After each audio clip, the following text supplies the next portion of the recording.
This is a Good Teacher Turns Bad, Stress at Home Causes Problem at School, covering Module 13, our case study of Supervision and Evaluation of School Personnel. I'm Brad Emery, and we're going to start off with a brief summary of this case study. So we have a situation where a first grade teacher who has been awarded Teacher of the Year in the past starts to struggle with her instructional capacities. She gets upset when her opinions are challenged.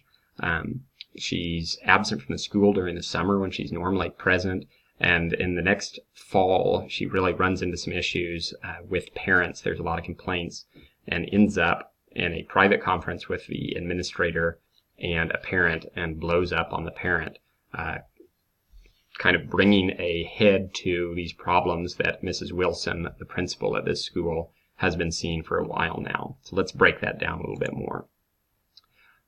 Our first category is problem identification and analysis, and we need to take a look at what we know about this situation from the case study. So right off the bat, we know that Mrs. Horton, she's demonstrating unprofessional behavior. So some examples of that are she's berating the teachers who like a new reading program that they've begun in the fall. She's late to work several days a week, as reported by parents. She refuses to hold parent-teacher conferences at all, and is generally disagreeable, and just really gets defensive and speaks up when someone disagrees with an opinion that she has on something. She causes student distress, so she's been reported to be verbally abusive to students. Mrs. Wilson has not been able to observe this behavior, but parents have said that she is screaming at their students who make mistakes and shouting at them for various reasons, which has led the parents to contact not only Mrs. Wilson, but school board members as well. We see a shift in her moods or serious mood swings in Mrs. Horton's behavior. She agreed to a conference when pushed by Mrs. Wilson, but she was defensive about it. When they entered her classroom, they being Mrs. Wilson and Mr. Stafford, the parent, she was warm and cordial, very friendly, but by the time Mr. Stafford was explaining his concerns and laying out his issues with Mrs. Horton, she interrupted and shouted at him, calling him a liar. So we're seeing a really drastic mood swing that signals some serious problems. So those problems, we need to break down, well, a few different things. What changed? What happened in that private conference that Mrs. Wilson had with Mrs. Horton, and we need to take a look at the state of Mrs. Horton's classroom. So right off the bat, we need to figure out, in my opinion, what changed to take her from a Teacher of the Year to a teacher that's shouting at a parent in front of an administrator. We've got this rumor that her husband left, but it seems to me that the first thing that needs to happen is Mrs. Wilson, as the administrator, as the principal, needs to sit down with Mrs. Horton and figure out what's going on in her personal life that has led to these changes at school. Tying in with that, we saw or heard that Mrs. Wilson had a private conference and didn't really change any behavior for Mrs. Horton. So I'd love to know what happened in that conference, what was addressed, what was the method for addressing some of these concerns that Mrs. Wilson had. Apparently it wasn't very effective, but I'd love to know, so what happened there? Why wasn't it effective? And then we mentioned we want to know more about the state of Mrs. Horton's classroom. We hear a report from parents or reports from parents, but that's not what Mrs. Wilson is seeing when she goes to observe. And we can take a guess from the mood swings that Mrs. Wilson has observed that parents are probably more on the right side of things. We need to figure out what's going on in the classroom, how long has it been happening, and that leads us to steps to start to fix this. So between what we need to know and what we do know about this case study, I've come to the conclusion that the problem we have is Mrs. Horton appears to be acting in a way that is detrimental to students and her coworkers. And my biggest concern is she's either unwilling or unable to see her fault and admit that so that we can start changing it. Which brings me to our plan of action. So the proposed plan of action is a three-step process. I would recommend that the very first thing Mrs. Wilson do as the administrator is to stabilize that classroom for the students that Mrs. Horton is taking care of. In my mind, when we see a behavior as explosive as shouting at a parent in front of an administrator, that's a sign that things are probably pretty bad in the classroom, and I would look at temporarily removing Mrs. Horton from that classroom, getting a substitute teacher in there just to provide some safety and stability for the kids. If that was not the case, I would certainly recommend some very heavy observation as we're moving into the next steps of this plan.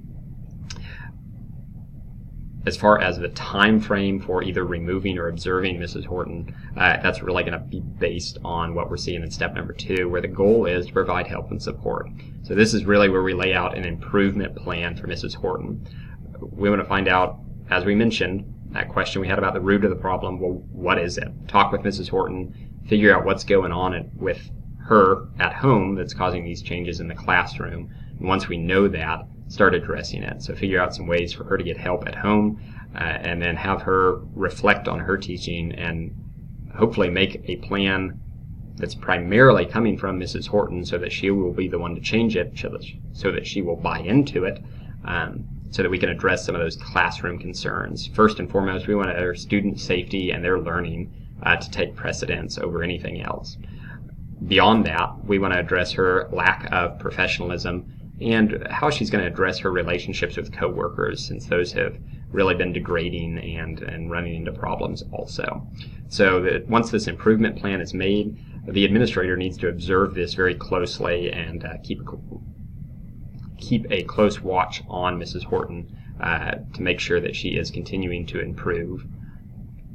Once that is all done, once this improvement plan has not necessarily ran its course, but has been functioning successfully for a while, we need to reevaluate the situation and make plans to either keep that teacher reinstated, or worst comes to worst, to replace that teacher for the best of the students. So there's some ways that this resolution is aimed at and designed with student success in mind. That stability in the classroom, that needs to be based on the parent reports. One parent report, not a sign that anything's necessarily wrong, but when you're getting more and more reports like we saw in this case study, we need to be listening to that. We need to make sure that we're taking that feedback and using it to fix the issue so that the kids are safe. We need to support the teacher. Mrs. Horton was absolutely way off track in the way that she reacted to Mr. Stafford and has been reacting to the other students. So again, the end goal here is not to kick her out, but to help her improve and get better, which is where we want to look at her past teaching experience and reevaluate. She was a strong teacher at one point in time. She even got Teacher of the Year. So how can we get her back to that point for the good of the students? As I reflected on this, my initial thoughts, first and foremost, was how in the world did it get this far? Why wasn't this issue with Mrs. Horton addressed sooner? You saw it on the horizon. You saw the signs. Really should have been addressed before leaving for the summer, but certainly when you're getting these parent reports, I would hope that you would address a problem like this before you're hearing from the superintendent and board members. Tied in with that, you've got to be listening to your community, your parents, your students, your other teachers. So you need to communicate a two-way street with those parents, not just say, I'm not seeing the concerns you're having, but listen to that evidence even if you're not seeing it. You need to communicate with a teacher, not just once and done in a private conference, but figure out what's going on at her home life and what's really happening in her classroom when you're getting these reports. And for that matter, talk to the students. They're not a reliable source of evidence in and of themselves, but they certainly add one more piece to this puzzle to find some answers. So my third reflection thought or point, if you will, is kind of focus on the main and the secondary goals of this whole process of correction and improvement. We want a happy resolution here as much as possible. And as I mentioned before, the goal isn't to fire Mrs. Horton, or it shouldn't be. It should be to return a great teacher to a point where she's providing great instruction again. There's going to be a lot of anger and hurt feelings in a situation like this, but we want to give her as much of a second chance as possible for the good of the school, the teachers, and the students. So continuing issues that I could see coming from a problem like this, a case like this, the impact on the other teachers. You're going to have an impact on the school morale one way or another. They might initially be happy if she's been much of a drain on the school morale or the school culture that she's gone, but it could lead to some resentment if or when she returns. And really, you need all your teachers on board with, we want resolution here. We want what's best for the kids, and we want to make sure Mrs. Horton's on board with that also. Leaning into that, we've got the impact on students, both the current students in her classroom and the future students that are coming through Mrs. Horton's room. We have to think about them as we're working on this improvement plan, as we're working our way through this issue. And we've got that administrative and community support. Are they satisfied with the resolution? Now, I'm not saying we need to have community members satisfied if we're doing what's best for the kids, but it's definitely something to consider. That's an issue that will come up. Parents are going to be involved in this. You've got a classroom full of kids and a teacher that's struggling, so that's inevitable. And being in a small rural district like this, people are going to talk. So you want to make sure that you've got the community on board as much as possible. But again, that end goal is doing what's best for the kids. So this does improve instructional capacity in a couple of ways, through academic success, personal well-being, and we're going to take a look at how this case study and how this solution enhances instructional capacity. So first off, we need a safe learning environment. That's so important for kids to have academic success. So one of the ways we do that through our plan of action is we give quality instruction through a substitute teacher or through heavy help for Mrs. Horton while she's sorting through these challenges and working to improve. We reset our expectations. We think about, what does quality instruction mean? Well, we first and foremost want that safe learning environment that we've already mentioned. So hopefully a removal would settle things down, and a return or a reinstatement would be handled in such a way that we can keep things level for students' academic success. We need to consider the future of Mrs. Horton. Her successful return would lead to a greater academic success, since it's clear that she has the capacity to serve as a great teacher based on the experience we've seen, and that's really what we want for the students.